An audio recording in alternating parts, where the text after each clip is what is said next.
Commissioner. Appreciate that. Commissioner Kapoor, I have you next. Let's turn to you now.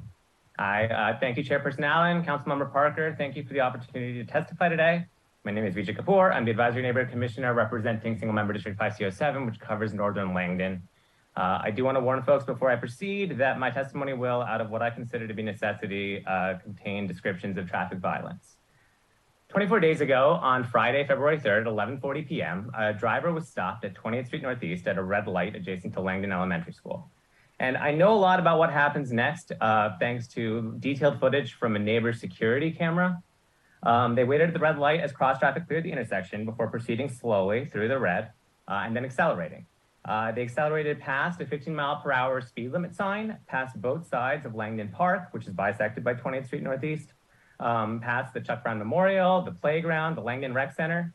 And by the time they reached the next roadway intersection, which is the four-way stop at 28th and Hamlin Streets Northeast, rough calculations put their speed between 87 and 109 miles per hour through the intersection. Shortly after, they crashed into a row of 3 parked cars on the opposite side of the street, sending the first through the corner of the second onto the sidewalk against a retaining wall and back 20 feet. The driver's car landed in the middle of 20th Street Northeast, where DC Fire and EMS arrived promptly and extracted the driver, 22-year-old Andy Jose Carino of Severna Park, Maryland, from the mangled wreckage. He was pronounced dead on the scene. I didn't know Mr. Carino, but I know he was the middle of 3 brothers. I know he leaves them and 2 parents behind. I know he was an avid musician and gamer. I know he had a newly adopted puppy named Simba. I know he was DC's 2nd traffic fatality of 2023. And I know he was the latest for less than 5 days before a driver killed pedestrian James Terrence about a mile away. And I know that his crash was not surprising to me or my neighbors, because we've been raising alarm bells and submitting TSI requests about this stretch of 20th Street for years. This area of 20th Street Northeast is 32 feet wide with no lane markings between intersections. In the 750 feet where Mr. Carino gained speed between Franklin and Hamlin, there are no traffic controls or safety mitigations of any kind, save for a single unsignalized and unprotected crosswalk connecting the 2 halves of Langdon Park.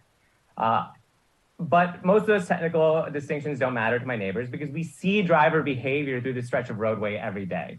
And we saw how much worse things got in October 2021 when DDOT repaved the roadway without significant safety improvements, which is an accomplishment they boasted about on social media multiple times, punctuating it with a praise emoji. For time, I'll refer to my written testimony for details on TSI requests that were submitted before and after that repaving. There is a table in Appendix A of my testimony, which includes and details for 8 of them. But I'll note one, SR 22-00441341, which I personally submitted as part of the All for Alley campaign that Commissioner Costello talked about.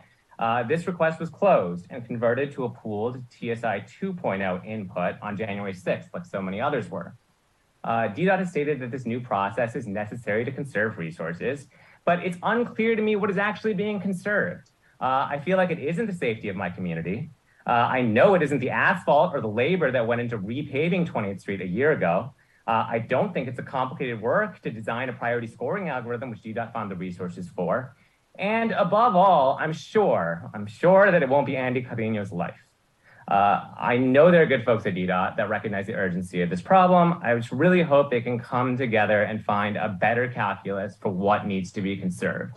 I thank you again for your time, and I welcome any questions. Thank you very much, Commissioner.